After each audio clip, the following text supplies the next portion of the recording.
ಪ್ರೆಗ್ನೆನ್ಸಿಯಲ್ಲಿ ನಿಮ್ಮ ಹಿಮೋಗ್ಲೋಬಿನ್ ಕಮ್ಮಿ ಇದ್ರೆ ಅದರಿಂದ ಏನೇನ್ ಪ್ರಾಬ್ಲಮ್ ಆಗ್ಬಹುದು ಇದರ ಬಗ್ಗೆ ಸ್ವಲ್ಪ ಹೇಳ್ತೀನಿ ಕೇಳಿ.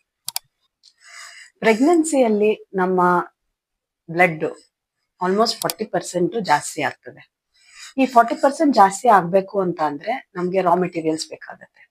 One of the important raw material iron. So ಈ ಐರನ್ ತಗೊಂಡೇ ಇದ್ರೆ ನಮ್ಮ ಬಾಡಿಯಲ್ಲಿ ಹಿಮೋಗ್ಲೋಬಿನ್ ಪ್ರೆಗ್ನೆನ್ಸಿಯಲ್ಲಿ ಡ್ರಾಪ್ ಆಗ್ತದೆ.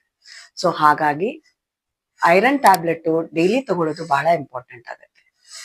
ಒಂದೊಂದ್ಸತಿ ಹಿಮೋಗ್ಲೋಬಿನ್ ಕಮ್ಮಿ ಇತ್ತು ಅಂತ ಅಂದ್ರೆ ನಿಮ್ಗೆ ಟೈರ್ಡ್ನೆಸ್ ಆಗಿರಬಹುದು, ವೀಕ್ನೆಸ್ ಆಗಿರಬಹುದು, ಇಲ್ಲ ನಿಮ್ಮ ನಾಲ್ಗೆಯ ಬಣ್ಣ, ಉಗುರಿನ ಬಣ್ಣ ಪಿಂಕ್ ಆಗಿರೋ ಬದಲು ಸ್ವಲ್ಪ ಬೆಳ್ಳಗಿರಬಹುದು, ಇಲ್ಲ ತಲೆ ಸುತ್ತು ಬರಬಹುದು, ಉಸಿರು ತಗೊಳ್ಳೋದಿಕ್ಕೆ ತೊಂದರೆ ಆಗಬಹುದು, ಅಥವಾ ನಿಮ್ಮ ಹಾರ್ಟ್ ಬೀಟ್ ಜಾಸ್ತಿ ಆಗಬಹುದು.